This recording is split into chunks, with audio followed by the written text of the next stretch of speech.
रखा गया, पानी रखी। अब उस घर का विधान था कि पानी दे करके प्रणाम करना है। सासू माँ उसको सिखा रही है, ऐसे आसन लगा, चौकी लगा। उसकी माँ नहीं सिखाई, वो तो जानती, वो तो पढ़ाई में मस्त है। तो उसकी सासू माँ बड़ी सरल थी, अपनी बिटिया की तरह उसको सिखा रही है कि पहले आसन लगा दे, माने बिछौना डाल दे, फिर आगे में सबके लिए पिढ़ा लगा दे, फिर सबके लिए पानी लगा दे, फिर जाके सब लोग बैठे वहां कहो कि चलिए भोजन करने के लिए।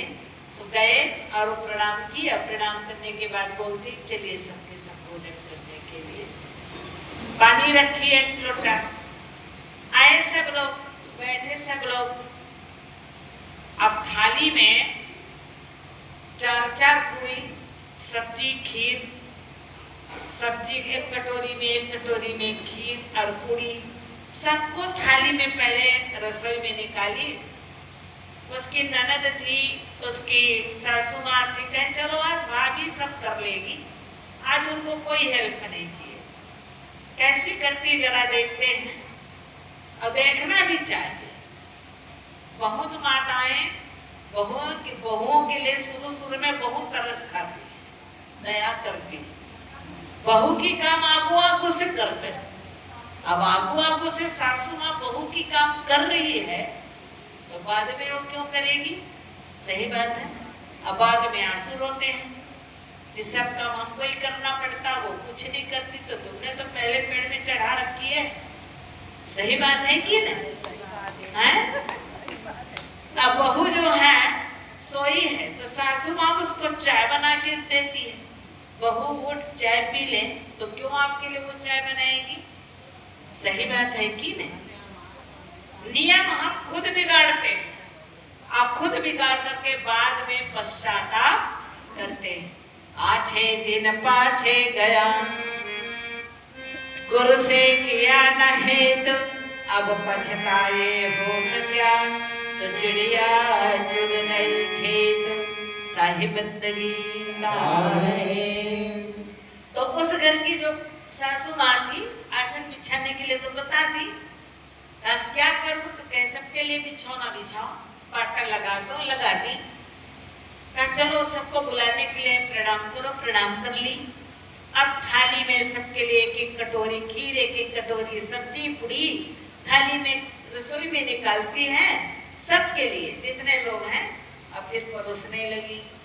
सबसे पहले बैठे ससुर जी, इसके बाद बैठे जेठ जी, इसके बाद बैठे हैं मंझला वाला, और वो सबसे छोटी है, पढ़े लिखे, तो उनके घर के खुद के बैठे हैं। फिर सासू माँ बैठी है, फिर जेठानी, देवरानी और ननद सब बैठे हैं लाइन से। अब थाली ससुर के सामने गया, देखती है ससुर जी बूढ़ी को, सब्जी की कटोरी में हाथ गई, खीर की कटोरी देखें तो वो तो भौचक्के में पड़ गए, उसके मुख से कुछ जबान ही नहीं निकल रहा। अब धीरे धीरे सबके पास में थाली गई, सब लोग देख रहे हैं कि हो क्या गया है। हमने लगता है कि मेंटल बहू पा गए, सोचे हैं कि पढ़े लिखे बहू लाए हैं, लेकिन लग रहा है कि हम तो मेंटल वाला मेंटल समझ रहे हैं। दिमाग की कमी, बिगड़ा हुआ दिमाग। फिर बड़ी प्यार से उसकी सासू माँ पूछती, बहू आप अपने घर में कभी भोजन बनाई हो कि नहीं बनाई? तो कहे माता जी मैं जिंदगी भर केवल पढ़ाई की हूँ, भोजन नहीं बनाई। सब लोग समझ गए गलती इनकी नहीं है, गलती इनके संस्कार देने वालों की है। इसलिए घर में बेटियां हो या बेटे हो तो बेटों को बेटों की तरह संस्कार दीजिए और बेटियां को बेटियां की तरह। लेकिन आज की जमाना में देखेंगे ना तो बेटी को बेटा के संस्कार हम दे रहे हैं और बेटा को बेटी का संस्कार दे रहे हैं कि नहीं दे रहे? बेटी को बेटा की कपड़ा पहना रहे हैं, भी पूछताछ करते हैं, लेकिन बेटियां कहाँ जा रही इनका कोई अता पता नहीं है। संस्कार हमारा घर में ही बिगड़ जाता है। बेटियां राष्ट्रपति क्यों ना हो जाए, लेकिन भोजन तो बनानी पड़ेगी। सही बात है ना, भोजन बनानी पड़ेगी, घर की साफ सफाई करनी पड़ेगी, अपना कपड़ा लत्ता कम से कम जमाना पड़ेगा। ये सारी कार्य हमको कहाँ सीख लेना चाहिए? मैके में। जो बिटिया मैके में सीख लेती है उसको ससुराल में गाली खाना पड़ता नहीं। ठीक इसी तरह से जीव मृत्यलोक हम लोगों का मैके है। चाहे तो हम यहाँ कुछ भी करें, कोई कहने वाला नहीं है, पर इतना मान के चलो, जो कुछ किया है पाप तूने जानबूझ के, अपराध मुझसे माफ करा हो कि किस तरह, चोरी प्रभु से करके छिपा हो कि किस तरह, अब अपनी सच्चाई उनको बताओ कि किस तरह। मेरी मत मानो यमराज तो मनाएगा, अब तेरा कर्म दंड तुझे मार के हो गए। ना गुरु भक्ति न संत की सेवा, ना शुभ कर्म कियो, अब कहें कबीर सुनो भाई साधु, चोला छूटी गयो उमरिया धोखे में खोए। हम इस मृत्यु लोक में जीवन पा करके ना गुरु भक्ति किया, ना सत्संग किया, ना दान धर्म उपकार किया। आज करूंगा कल करूंगा करते करते शरीर छोड़ने का टाइम आ गया तो शरीर छूट जाएगा।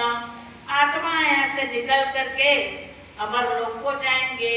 वहाँ चित्र और गुप्त, स्वर्ग और नर्क की दरवाजे एक ही जगह। एक तरफ चित्र बैठा है, एक तरफ गुप्त बैठा है। अब वहाँ लेखा जोखा बतानी है कि तुमने मृत्युलोक में जाकर के क्या किया, बताना नहीं है। पर्चा खुलती है, अब पर्चा खुलती है तो ना गुरु भक्ति न संत की सेवा, ना शुभ कर्म क्यों, अब कहें कबीर सुनो भाई संतो, चोला छूटी गए। खाने के सामान को हमने खाया नहीं, पीने के सामान को हमने पिया नहीं, नहीं खाने वाला सामान खा दिया, नहीं पीने वाला सामान पी दिया, नहीं बोलने वाली बात कह दिया, नहीं करने वाले काम कर लिया, तो परिणाम क्या निकलेगा? चिटी चले ससुराल को, नाव मन साबुन लाय, काजल लाय, हाथी मारे बगल में लिया, अब ऊंट लिया लटकाए। प्रेम से बोलिए सदगुरु कबीर साहिब की जय। एक पद भी गाते हैं, सदगुरु बताते हैं, तोरे आए गवन ने विचार सुहागन चेत कर, बालापन हंस खेल जगवायो, चलना चाल कुचाल, अब कौन जवाब दई हम बोले सजनी, साहेब पूछे एक बार, घूंघट का पट खोल चल। अब चीटी ससुराल चली, जैसे बिटिया ससुराल को गई।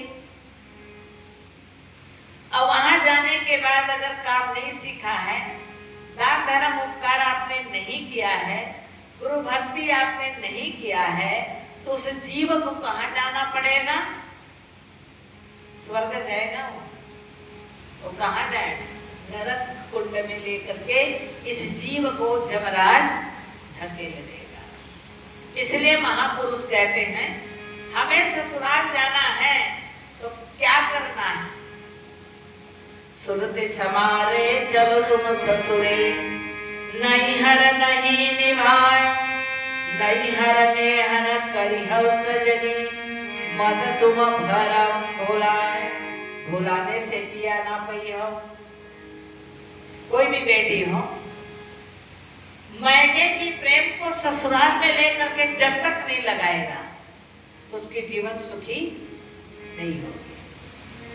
अपनी कर्म के माता पिता को श्रेय देगी, ससुराल वाले सास ससुर का महत्व नहीं मार समझेगी, और बेटी सुखी रह सकती ससुराल में। इसलिए साहब कहते सुरती संहारे, मैके की जो ध्यान है सुनते उसको ससुराल ले चलो, किसके साथ? अपनी विदाई के साथ। बिटिया की विदाई हुई तो सारा प्रेम की विदाई होती है, और सारा प्रेम ससुराल में लेकर के थोप दे तो वो बिटिया कभी भी दुख पाती नहीं है। और ससुराल जाने वाली बिटिया किसी से ना बोले, कोई फोन ना करे, अब अकेले आ जाए मैके में, किसी को भी ना बताए, मैके में उसको पानी मिलेगी। पहले घर वाले पूछेंगे तुम आए कैसे, फोन भी ना की, फिर अकेली आई हो, कैसे आए? पानी नहीं पूछेंगे, वो